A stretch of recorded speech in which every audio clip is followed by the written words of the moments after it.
Olá, sejam bem-vindos a mais um episódio de Pixel Lex. Imagine uma cena em que uma senhora, em pleno interior da Guatemala, decide contar a história de sua comunidade.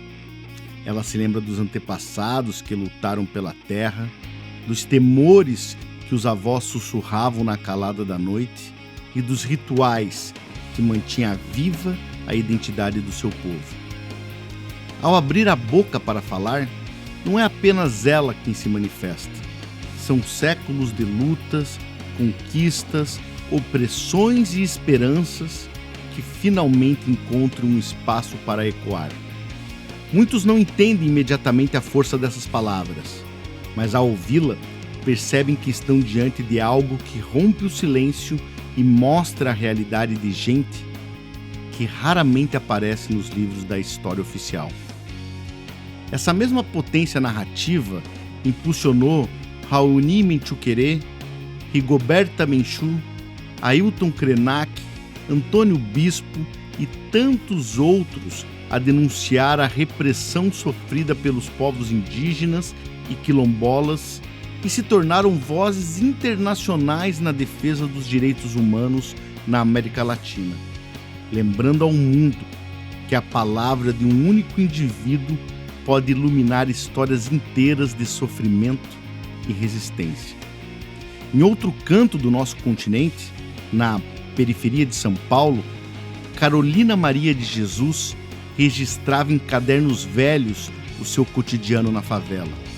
Seus escritos, simples e diretos, alcançaram milhares de leitores e jogaram luz sobre as realidades invisibilizadas.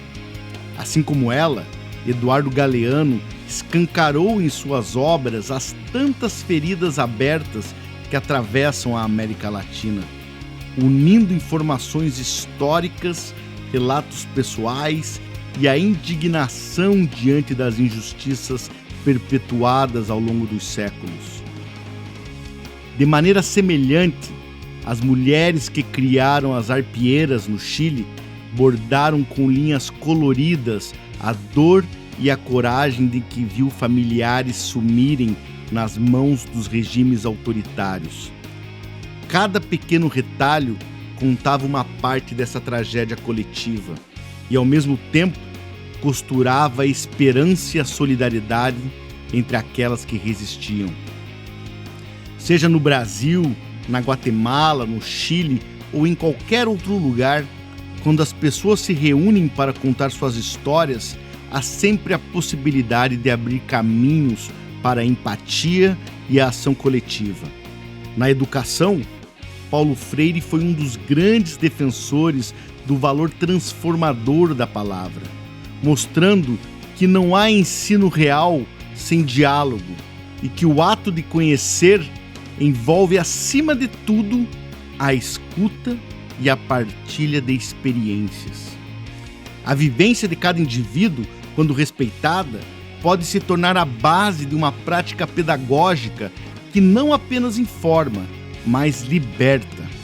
E hoje, com as redes sociais, vemos como essas vozes podem se espalhar rapidamente, criando movimentos que ganham força e de forma inesperada.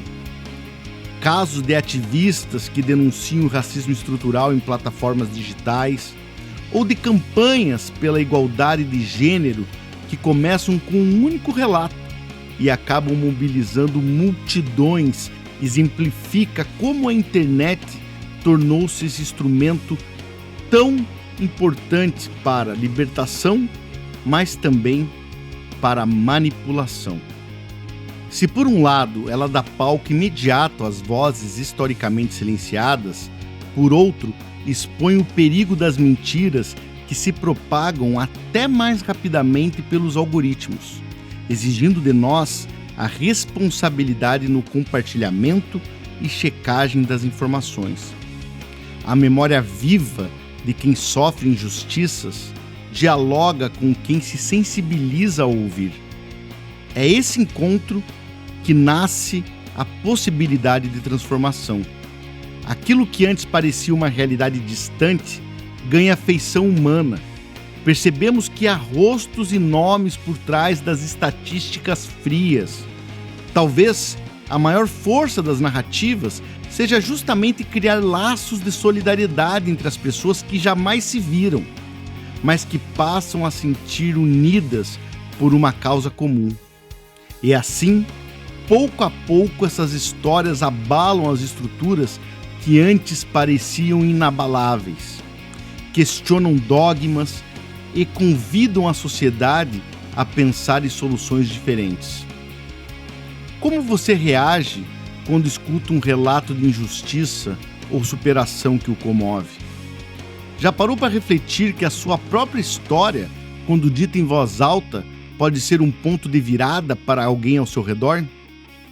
Em um mundo onde contar e ouvir são atos cada vez mais politizados, talvez a mudança que tanto buscamos esteja justamente na coragem de colocar em palavras o que antes ficava escondido. Afinal, se cada pessoa trouxer à luz a sua vivência, o que nos impede de construir juntos uma nova maneira de ver o mundo? Pense nisso. Nos vemos no próximo episódio. Abaixo, algumas dicas de leitura.